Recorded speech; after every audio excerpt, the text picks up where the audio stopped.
Good Sunday morning, YouTube. Hugmeister's Garage and Workshop. Doing latest update on the bus and what we done. We actually slapped a little paint on her.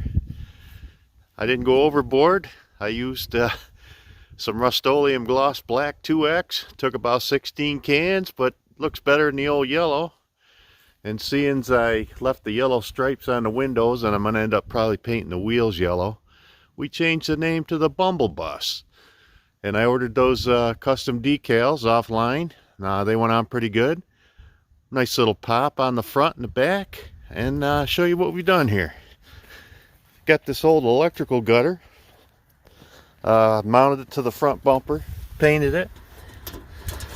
Put a little chain mount on it.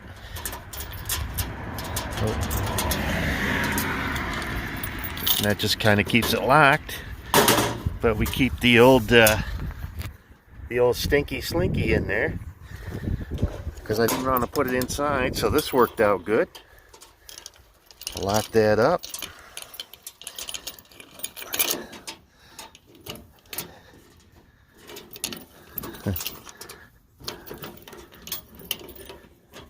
A nice video. We got 30 seconds putting a chain on. I'll get that later. Then we come down the side. This is what we look like. I mean, that paint actually sticks pretty good. And if I get a mark, I just got to go in, rattle a can up and touch it up. But I think it looks okay. Put a nice line down the white on top, so we got a nice tape line, paint line. Come around back. We got our generator mount on here. What I did is I took a Harbor Freight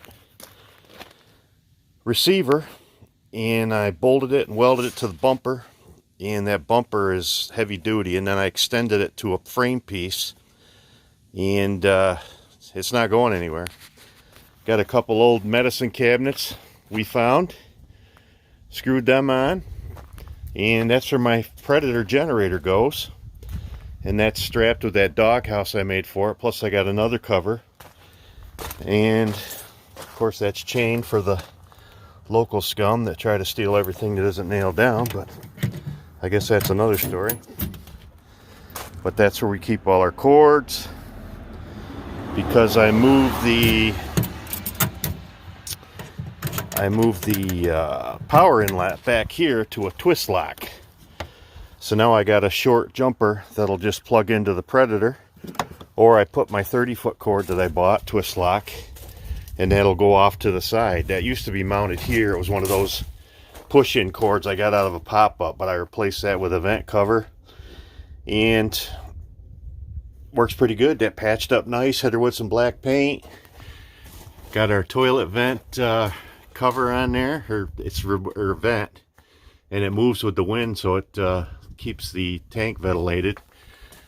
Got a new Harbor Freight flagpole, put a new mount on it, and that works a lot nicer than the solid one I had. Now I can just break this down and I can stick it through the side door, and it's a lot easier than trying to wedge a full-size flagpole in there. I'll take you to the inside.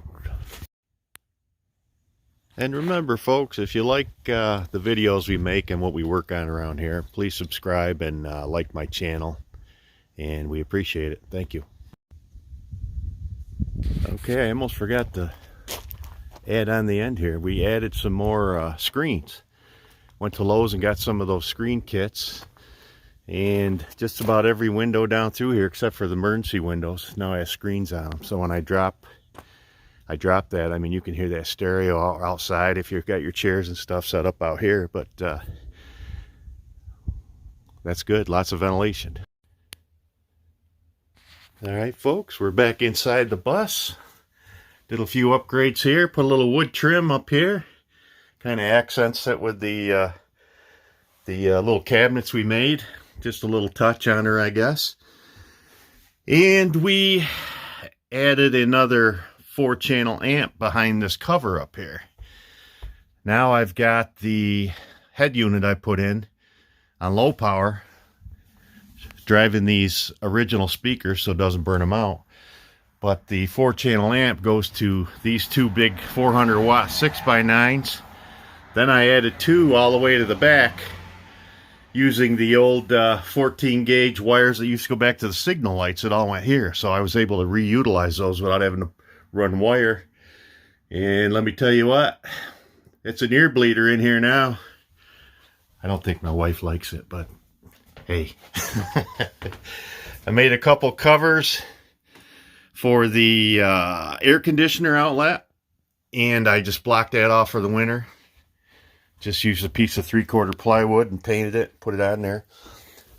Made this a hinged cover for my diesel heater, so I can still open that up and fill it. I'm actually thinking of putting in one of the separate component ones here, because I can get a bigger tank, and I think I'll end up vetting that down to the bottom. But I've been very happy with that. That's very nice for taking the edge off in here. You know, you can't heat it in the dead of winter, but that outlet, it's amazing how much heat that puts out. But let's see. I think that's all I got. I just winterized it last week, and we should be good to go for the winter. In my electric toilet, I actually put like 6 gallons in the supply tank for this, so we could actually use this if we had to, because it's, you know, the line's going to be winterized, and it just goes into the, you'll have winterized water in the holding tank. But there you go, folks. Always something to do in the Bumble Bus. Later.